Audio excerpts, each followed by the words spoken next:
ñu dalal gan gu mag di nag monsieur Ibrahima Seydi di adjoint au maire ca ville de Dakar war waxtaan ak moom nag ci lu soxal ville de Dakar waaye it ci actualité bi en général rawatina wàllum politique moom Ibrahima Seydi dañ lay nuyu di la ziar baax kontaan lool sa teewaay ci RTMD dans ce plateau lu bees. waaw maa ngi leen di fay di leen remercier ci invitation bi di leen wax ne maa ngi leen di gërëm di leen sant. ci woo bi ngeen ma woo pour ma ñëw participer ci seen émission merci encore une fois tout à jërëjëf Pape Maïssa Doudou Coulibaly damay bàyyi rek nga ibbi waxtaan bi ak ki nga xam ne moo di sëñ Ibrahima Seydi nekk ca ville de Dakar di adjoint au maire. monsieur le maire ñu ngi lay nuyu. fay fan la ville de Dakar toll ginnaaw bi nga xamee ni gis nañ jafe-jafe yi nga xam ne dund nañ ko fan yële si li nga xam ni moom la ñu révoqué le maire Barthélémy Diaz mu def recours policiers yi ñu ngi fa ni ñu ko assiégé woon aujourd'hui ville de Dakar fu mu toll. waaw maa ngi lay gërëm ci question bi question bu soxal nit ñi la puisque comme ni ngeen ko xamee def nga jeunesse bi puisque maire de Dakar adjoint au préfet génn na benn arrêté ne dafa démissionné. arrêté boobu aussi sunu pool avocat yi ñu ngi ci def li ñu ci war a def mooy que mi ngi cour suprême et yaakaar na ne chambre administrative cour suprême dana wax le droit puisque du waxee le droit maire de Dakar dana ñëwaat dugg ci biir maire yi loolu mooy li ñu gëm ñun man personnellement loolu laa gëm leneen li moom mooy jaay doole rek quoi jaay doole la c'est pas autre chose puisque ñoom li ñu bëggoon amuñu ko puisque ñoom dañ bëggoon administration ville de Dakar taxaw conseil municipal taxaw Barthélémy Diaz du dugg mais comme ni ko askan bi yëpp xamee administration ville de Dakar mi ngi dox conseil municipal bi mi ngi dox puisque ba nu waree voter budget voté nañ budget en respectant nag toute la procédure mooy def nañ orientation budgétaire avec la population dakaroise ci centre de formation bi woo délégué yi woo bàjjenu gox yi woo ASC yi woo société civile bi ñëpp ñu toog ñu wax pour càmbar année 2025 bi naka nañ bëggee Ndakaaru doxe ci par rapport ak seen préoccupation ba nu paree ci loolu ñu jël dop bi orientation budgétaire bi yóbbu ko conseil municipal yóbbu ko intercommission stabiliser ko après administration bi commencé def ay arbitrage budgétaire direction bu nekk dem ñu def sa arbitrage budgétaire après ñu ñëw ci pour def bureau municipal ba nu waree def bureau municipal nag si la arrêté bi génn arrêté bi ba mu génnee maire ne day def bureau municipal ñu ne ko doo def day def conférence de presse doo ko def c'est à partir de ce moment que nous on a compris nous membres du bureau municipal de la ville de Dakar ñu jël suñuy responsabilité mooy jour bi ñu ñëwee pour dugg préfet bi dafa ne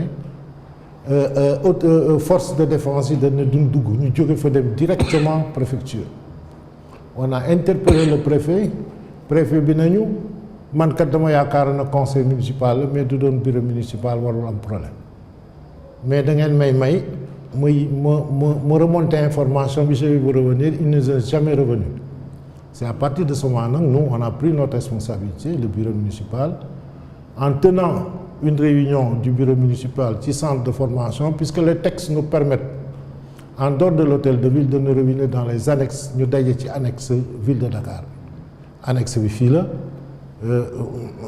centre de formation bi la DSP la bon telle sorte nous on a ñu yaakaar ne foofu nañ ko ñu ban ko defaree foofu aussi ñu arrêté ordre du jour conseil municipal mu coïncider ak retraite bi chaque année ville de Dakar day def retraite bi on a discuté mais on tenait la retraite ak li ci xew yépp xew ci bon jógee ci retraite bi ñu ñëw ubbi session bi li ñu gënoon metti mooy keroog ba nu nangoo nu dugg hôtel de ville alkaati yi dañ toog ci buntu salle de délibération ku ñëw ñu laaj la sa carte génne fiche bi mel ni ay élèves yu ñuy pointé pour ñu dugg vraiment moi personnellement ça m'a fait très mal bu ñu duggee ñu ubbi session bi dem intercommission jóge intercommission le 30 ñu dem conseil municipal voté budget bi à l'unanimité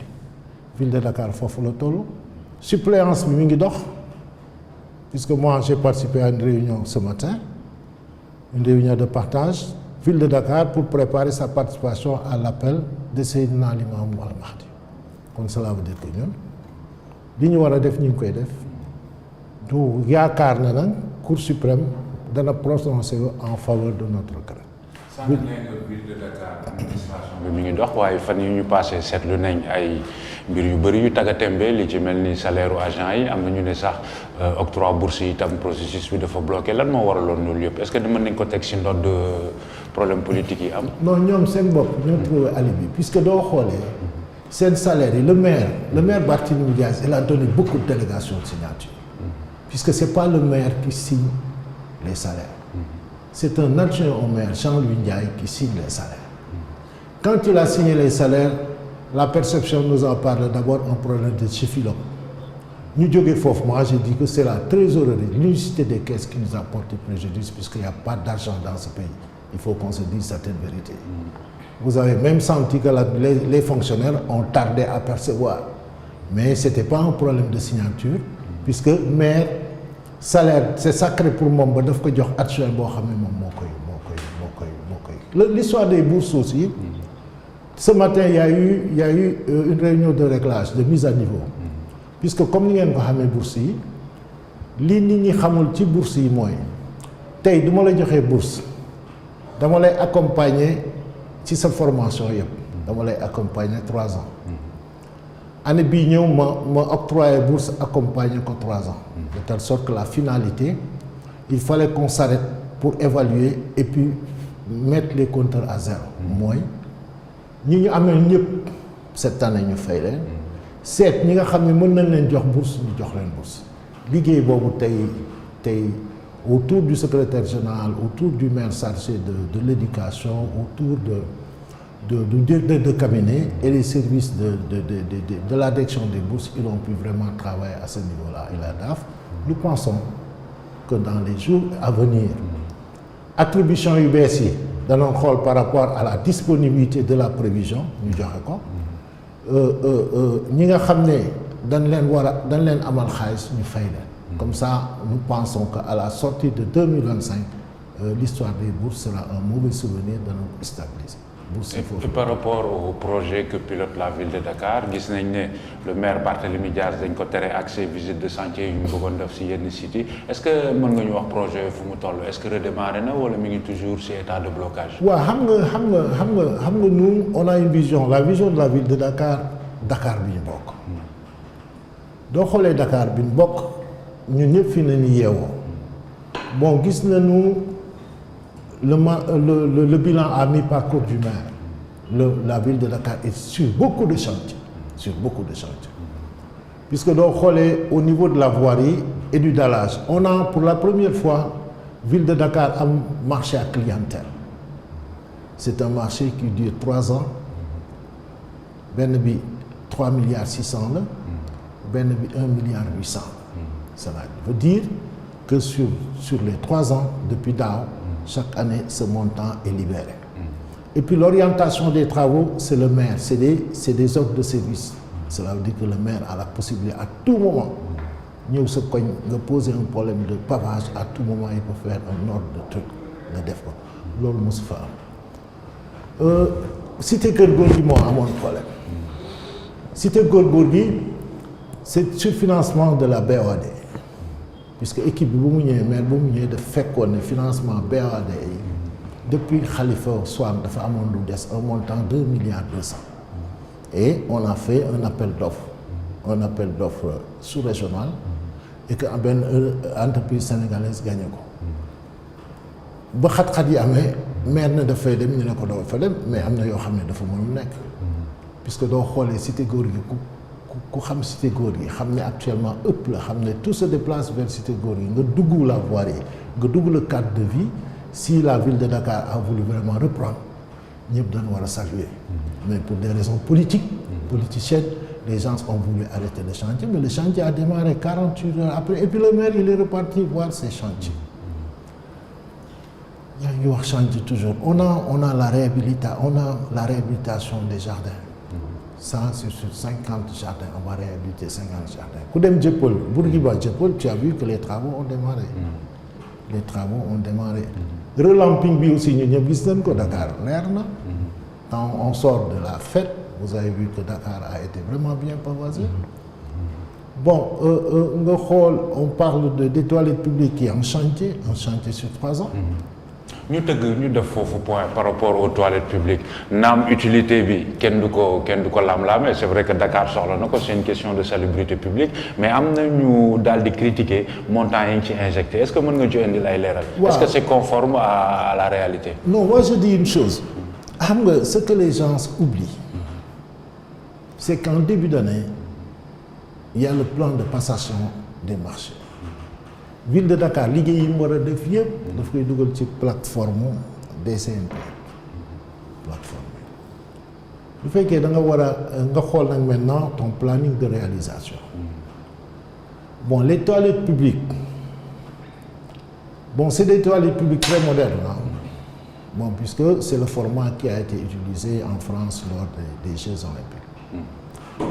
Bon, c'est des toilettes publiques qui ont amené côté góor, amené côté jigéen, les mobilités réduites de Nimonu Doubouchibi. Bon, il y a de l'électricité, il y a de l'eau, il y a de la ventilation. Mais dans les halls, toilettes publiques, il y a un problème spécifique pour les questions. Moi, on m'a signalé tout récemment que y a une toilette publique pour le Grand Dakar. Rien que l'extension du réseau d'assainissement, ça coûte plus de 10 millions. Bon, puisque les femmes ont une commodité, il y a une toilette publique. Il faut avoir un réseau d'assainissement, c'est des fosses septiques qui sont là. Ces fosses septiques doivent être entretenues. Il faut avoir un d'eau, il y a le réseau d'adduction d'eau. Il faut avoir un d'eau, tu es obligé de tirer l'eau. Parfois, tu es obligé de casser la route d'Agatali pour des assainissement ou bien pour des eaux. Et puis tu reprends. Ça, c'est des coûts. Ça, c'est des coûts. Tu as aussi le radier. Tu as une toilette publique. De telle sorte que la toilette publique peut coûter 5 millions, peut coûter les 10 millions. Ça dépend. Et puis, c'est les maires qui ont choisi les lieux par rapport aux besoins de la population. Ces toilettes publiques-là, puisqu'il y a beaucoup d'aspects qui est lié à la fonctionnalité de ces toilettes publiques-là. C'est pas toilette voilà, il y a l'entretien, il y a le coût, il y a... Bon, écoute, toilette publique, c'est une nécessité pour Dakar. Et puis, le maire aussi, il faut dire vision, l'homme. Ce qu'il est en train de faire, c'est promouvoir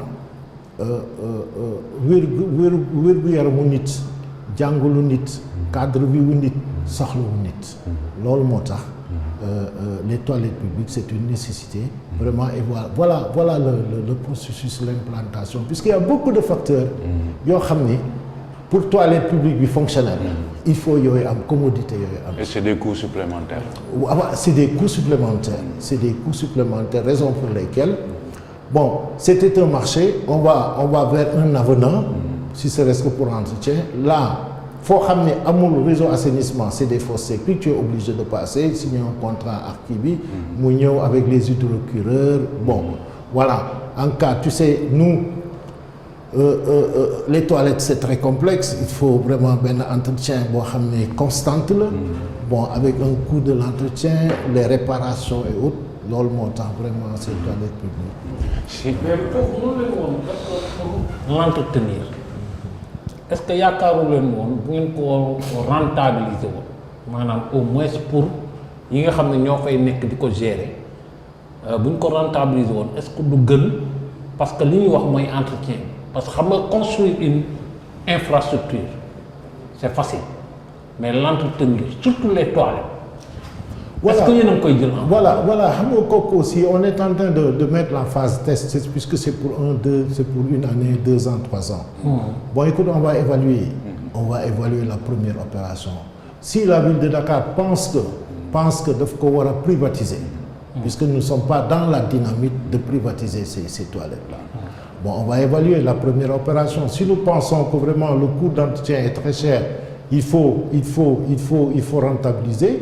Écoute, on va voir de notre rôle, tu vois, les voies et moyens, peut-être impliquer des femmes du quartier, des jeunes du quartier pour l'entretenir, mais ça, c'est dans le futur. Mais présentement, tu vois, phase test bi, ñun ñooy jël yëpp.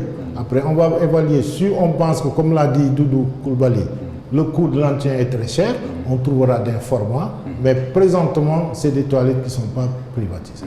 Toujours ñu des ci programme ville de Dakar yi notamment le social. Fan yi passé jot nañ fi dalal benn conseil municipal Pape Gning mu doom fustiger programme social au maire de Dakar Barthélémy Diaz moom nee na naam il fait beaucoup de social mais social bi c'est orienté vers ses militants ba tuddoon na fi ay Jakarta ay frigo yu ñu joxe woon moom nee na daal il est convaincu que Barthélémy Diaz ay militants am la si jox est-ce que mën nga ñu expliquer processus su choix bénéficiaires yooyu. Ouais, je m'excuse vraiment de le citer, je ne vais même pas le citer, mais je dis que il ne vit pas les réalités de la ville. Moom il est déphasé par rapport à ce qui se fait, par rapport à ce qui se passe. Conseil municipal, mais conseil municipal, il faut l'assiduité.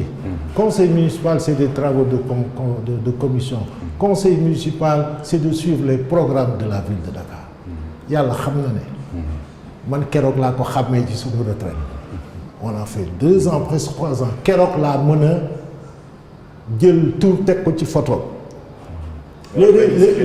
L'invité de la semaine passée, adjoint au maire de la ville. Tout à fait, conseil municipal. Conseil municipal. Les réunions d'intercommission de finances, c'est la première fois que je l'ai vu, moi, bi ñu mujj def.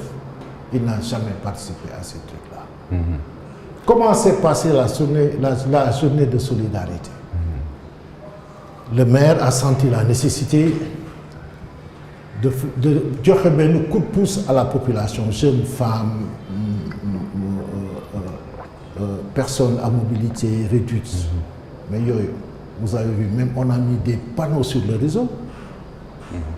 Sur le réseau publicitaire, on a mis des panneaux pour informer la population. Pour leur dire que Ville de Dakar est organisée à telle date une journée de solidarité. Journée bi lii am na ci lii am na ci lii am na ci dem leen ngeen bindu. Ñu bindu. Du ñu bindee la commission sociale s'est réunie et a choisi. Moom di wax affaire puisque doo xoolee la ville de Dakar on parle pas de parti à l'intérieur de la ville de Dakar. Ça vraiment depuis Khalifa Sall vraiment il a rendu vraiment un grand service, je le rends hommage. Bon puisque ville de Dakar benn parti moo fa mooy Dakar. Am na ñoo xam ni gëmoon nañ ko am na ñoo xam ni gëmuñu ko woon boo ñi ko gëm am nañu.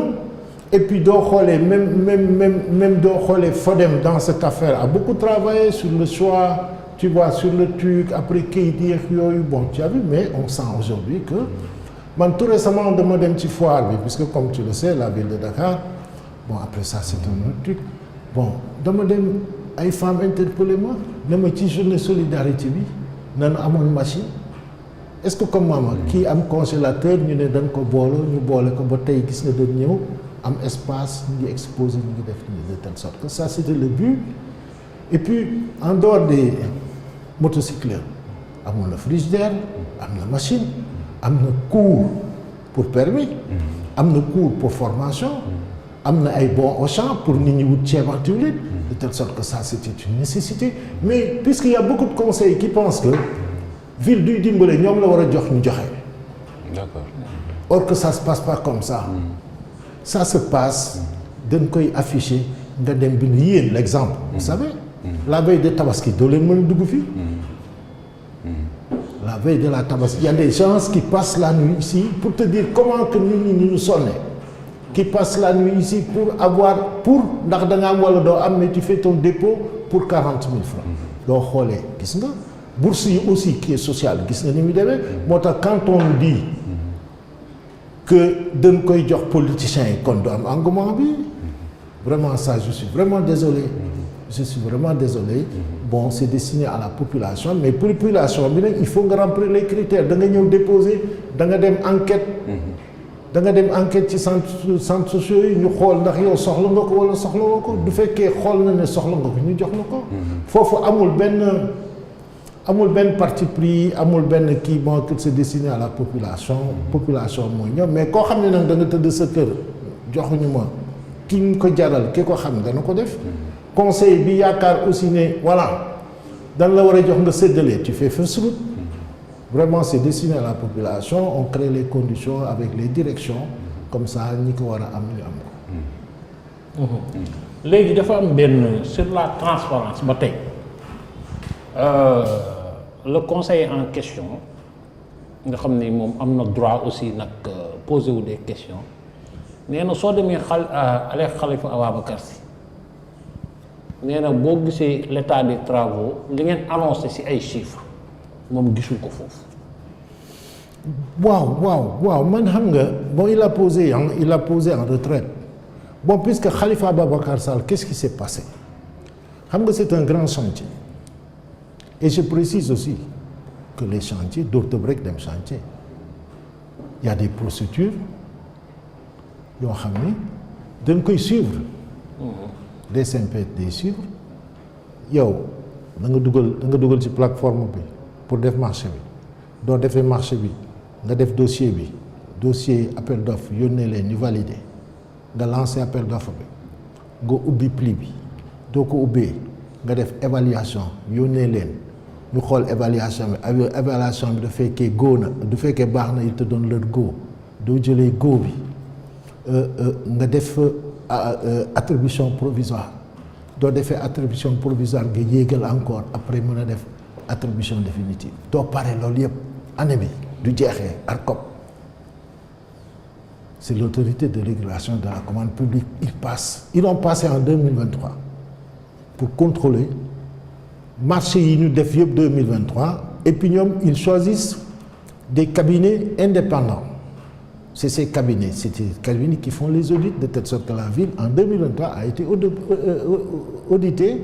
Bon, on a le pré-rapport, on attend rapport définitif. Qu'est-ce qui s'est passé ci Khalifa Ababacar Sall? Xam nga quand on démarre le projet, quand tu fais un projet de cette envergure, dafa am ay sociétés yu fi nekk comme ay SONES, comme ay Sénélec, bon voilà, comme ay Sonatel. Bon, tu les fais part de ton projet nga wax leen lii laa bëgg a def est-ce que yéen amu leen projet soit amu leen ay conduite yoo leen du rénover amu leen ay kii yoo leen du dépasser ils nous ont pas répondu nous on a couru derrière ils n'ont pas répondu ils n'ont pas réagi nous on a démarré le projet ñu démarré projet bi ba projet bi avancé taf les Chinois sont venus avec l'usine de dessalement li ñu defoon yëpp ñu taj ko dindi ko teg est-ce que comme maman bon taf l'assainissement est venu puisque kuy jaar foofu xam nga ne y avait quand on a démarré le chantier bi dafa mujj arrêté puisque yeneen ñëw tu avais vu de grosses conduites yoo xam ne ñu ngi leen di installer mais ça a impacté aussi et puis aussi c'est des coûts supplémentaires puisque l'entreprise boo xam ni dafa war a commencer liggéey ñeneen ñëw dajji li ñu def voilà ce qui s'est passé mais nous pensons que tout est terminé maintenant ñoom li ñu waroon jaaral seen ciw yoo seen fourreau yëpp jàll na bon nous pensons que dans 2 mois ay îlots nañ koy inaugurer puisqu'on voulait attendre ba mu pare mais il y aura 3 îlots qui seront vraiment inaugurés dans 2 ou plus tard dans 3 mois et puis le projet va continuer. kooku dudu moo am ci Khalifa Ababacar Sall. léegi monsieur le maire xam nga doo am Ibrahima Seydi te doo waxtaanee politique parce que taxawu ak mairie Dakar dafa xaw a duggante il paraît que fu mu ne nii Barthélémy Dias kese moo gëm ni moom day des maire ñeneen ñi si des ñëpp ci biir taxawu ku nekk yaa ngi dox say affaire di manœuvrer pour remplacer ko. waaw yëg nga loolu wala yëgoo ko yow. waaw mais xam nga fii moom c'est un gros village lu yenn fii fanaan fii. mais man honnêtement moi je ne suis pas dans cette dynamique là personnellement. Puisque man li ma gëm mooy Barthélémy mi ngi recours et puis c'est Barth qui s'est battu pour être maire de la ville de Dakar avec une équipe. Dakar suffrage universel nañ ko fale avant ñu ñuy fal ñun liste moom fan ko fal ba pare par élégance nous devons tous nous mettre autour de lui pour jàppale ko. Là, on a l'impression qu'il est un peu seul dans son combat. Non, il n'est pas seul. Il n'est pas seul dans son combat. Il n'est pas seul dans son combat. Il se bat. Et puis vraiment, j'en profite pour le rendre hommage. C'est un grand monsieur qui croit en Dieu. Puisque daf lay wax grand yàlla moo fi nekk yàlla sotti na ba may ñëw yàlla moo may indi du ma waree dem yàlla moo may yóbbu. Vraiment c'est un vraiment ça moom vraiment ñun ñëpp daf ñuy delloo si.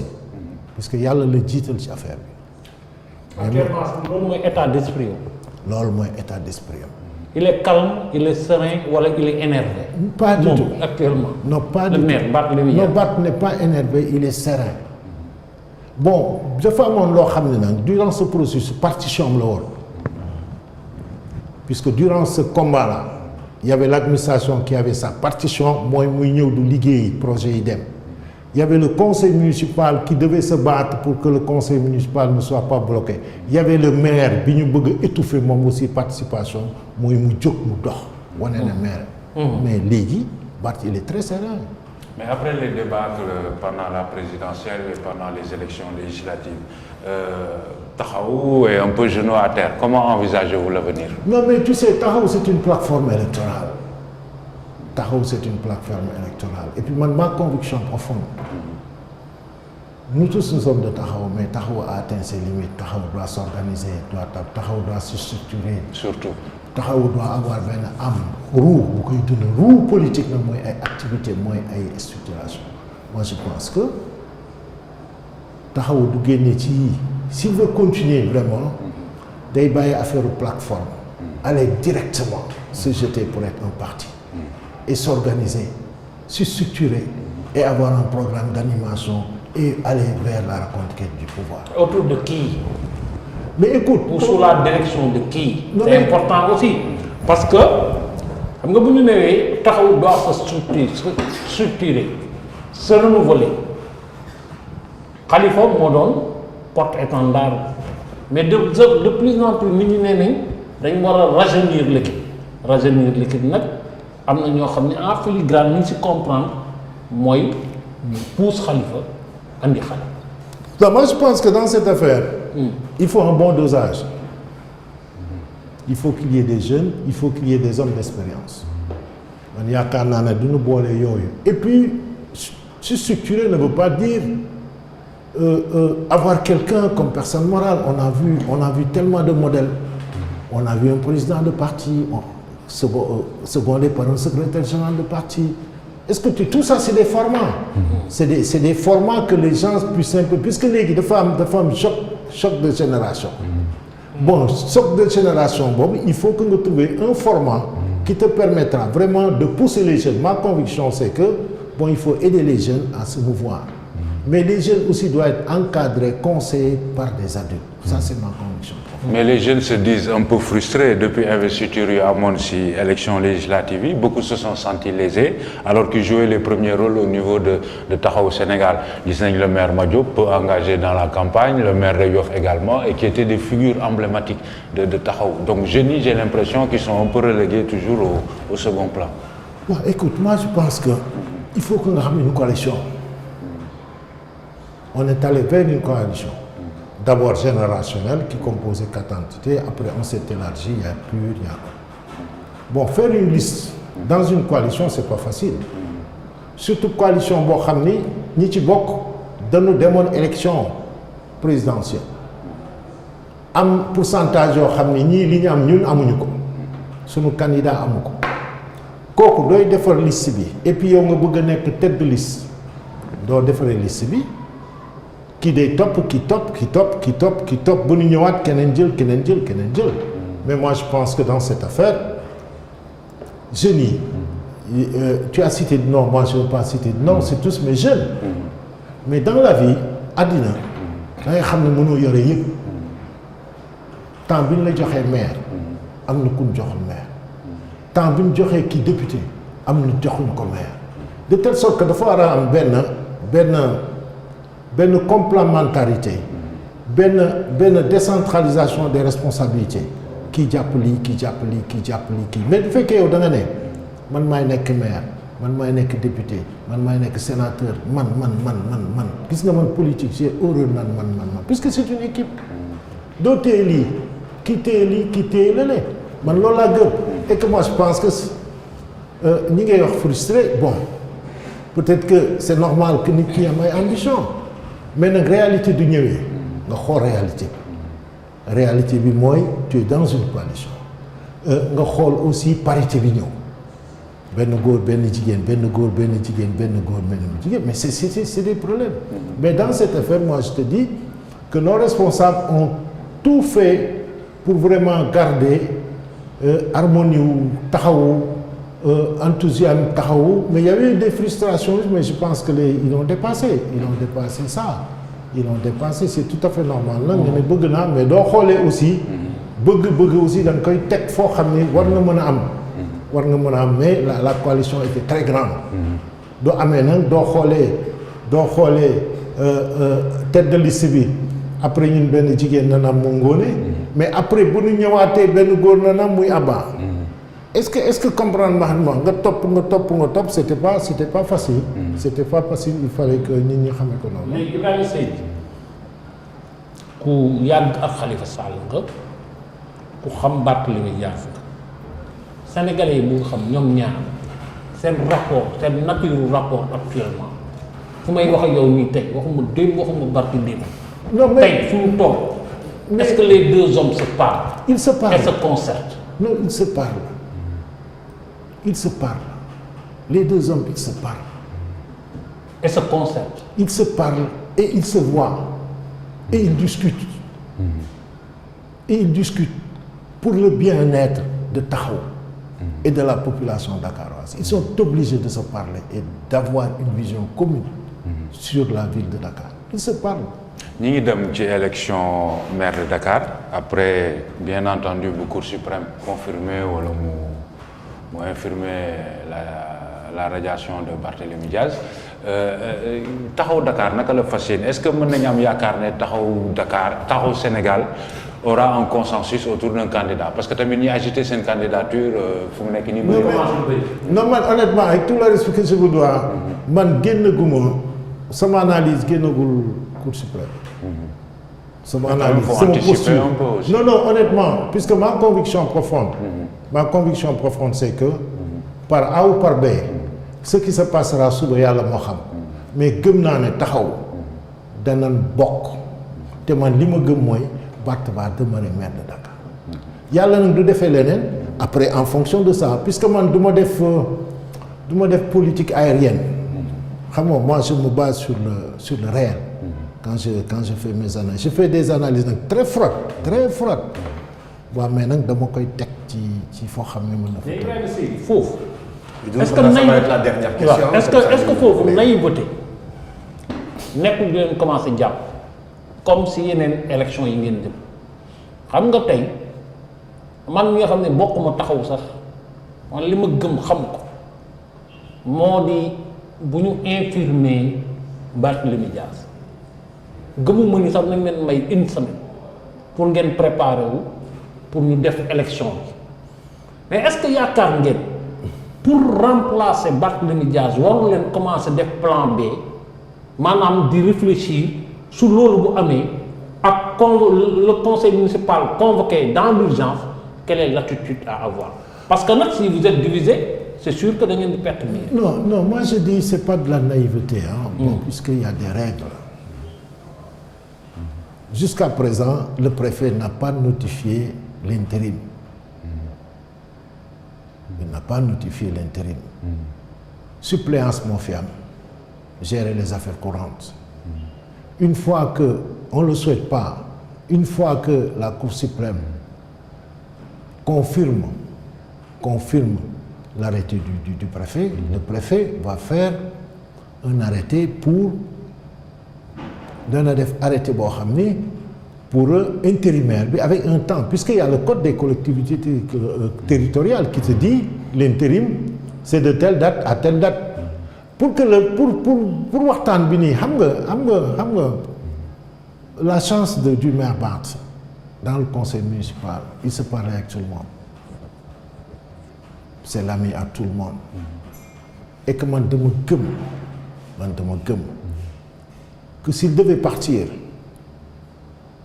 moom ak Khalifa ils se battront pour que le prochain maire soit un taxaw. Ça c'est ma conviction profonde. Puisque mi ngi fi daal. kii bi mi ngi fi. relation yi mi ngi fi sentiment bi mi ngi fi. bon lépp mi ngi ci biir. puisque nous on a transcendé vraiment clivage politique yi c'est une équipe qui est là. et qui c'est une vision qui est là. vision bi mooy Dakar bi ñu bokk. un programme le plan triennal de développement de la ville de Dakar a été adopté. de telle sorte que on ne sait pas maire du ñëwee beneen maire bu ñëw mais du sonn puisque lépp a ngi fii lépp waxtaan nañ ko lépp mi ngi fii mais c'est pas de la naïveté mais c'est pas je ne veux pas me verser je veux pas que taxaw se verse sur des ambitions de mesurer est-ce que comment ñu xam ne par A ou par B le taxawu aura un candidat et que li ma gëm non je dis loolu dina jafe décider de benn candidat. non mën na am. c'est votre souhait. mais est-ce que mon souhait le plus cher et puis non xam nga taxawu c'est une grande famille. c'est des gens qui se fréquentent depuis des dizaines d'années. Des jeunes responsables qu'on a couvés, qui étaient des pionniers, qui ont grandi devant nous, qu'on a responsabilisés. C'est une grande famille. mais loolu ay kii mën naa am. terewul le maire des HLM bàyyi dem Pastef terewul Abba Mbaye geler ses activités terewul telle personne bañ a d'accord. non maire HLM je suis mal à l'aise pour parler xam nga kuy nelaw ba nu fëgg la ne la maire ngi nii. le maire des HLM ça s'est passé comme ça. dañ ko day nelaw ñu fëgg ko ne ko tu es candidat maire la preuve quand il a perdu son père je ne veux même pas parler de ça. Khalifa bu mu demee di ko jaale dafa ne ko je te remercie puisque on s'est vu que 2 fois et tu m'as proposé comme maire ça veut dire beaucoup de choses. après mu bàyyi leen fi dem feneen. est-ce que mu bàyyi ñu fi de telle sorte que moi j'étais pas surpris qu'il nous laisse qu'il parte je ne suis pas surpris bon puisque ni mu ko amee la est-ce que comment bon Abba Mbaye bon Abba honnêtement le fait qu'il nous a quittés m'a vraiment choqué. Il a ses raisons je respecte son choix. mais je pensais pas que dana dem bàyyi ñu fii. C'est normal aussi, il a ses ambitions, il dit que je vais créer un mouvement, peut-être demain, je vais me retrouver avec mais écoute, moi ça, je lui concède. Mais pour le maire des HLM, ça ne me surprend pas du tout. Très bien. waxtaan bi nga xam ne am solo ba xam naa ne bëri na loo si waroon mën a wax mais dafa tombé ak temps bi ñu accordé woon jeex tàkk monsieur le maire Ibrahima Seydi indi nga leeral yu am solo mu ñeel taxawu waaye it ni nga xam ne la ville de Dakar doxee ak yaakaar bi nga xam ne am nga ko mu di le maire de la ville de Dakar Barthélémy Dias ñu delloo ko ndomba tànkam bu mu ñaata loolu mooy sa gëm-gëm loolu mooy sa yaakaar ñu lay gërëm en tout cas ci teewaay bi kontaan loolu xanaa ñu bàyyi nga def rapidement rek sa dernier mot. waaw mais di leen gërëm di leen sant waa RTMD. bon puisqu'on a senti mais même à travers la radio tu sens la volonté du maire de travailler. peut-être nag tout n'est pas rose mais on sent que voilà ci gis-gis bi daal bon am na évolution ñu yaakaar ne ci traitement bi dana suivre. conditions de nous suivre. Moi, j'ai l'habitude de travailler avec vous, puisque j'ai organisé l'ERICAT. Bon, la foire, c'est moi, j'ai vu les conditions, avec les moyens, tout y mettre, mais vous arrivez quand même à faire quelque chose. Ça, moi, je vous dis coup de chapeau. Yàlla taxaw. Amiin. Ba objectif yi ngeen fixé wu yëpp yàlla kii leen di leen gërëm di leen sant man aussi kontaan naa trop. Merci. jërëjëf monsieur le maire Ibrahima Seydi d'adjoint au maire de la ville de Dakar waaye it di la gërëm Pape Maïssa Dir comme d'habitude. Merci à toi. Merci à notre invité. Voilà donc c'est toujours un plaisir également de leur merci. Merci beaucoup. ñu ngi ci 9e numéro lii di lu bees 10e numéro bi suba. Daour Ndoye ngeen ci àndal avec toute l'équipe sport de la RTMD di gërëm du côté de la régie Khalifa Babacar Sarr waaye it gërëm Bruno Moustapha Lay Mbeng ak ñëpp ñi nga xam ne ñu ngi àndal ak ñoom ci liggéey bi dañu delluwaat ci rajo bi 95.5 ci xibaar yi dellu ànd ak Aminata Seck di leen dig daje incha allah altine waaye di leen fàttali suba Daour Ndoye ngeen dal avec équipe sport bi waxtaanee tàggat yaram.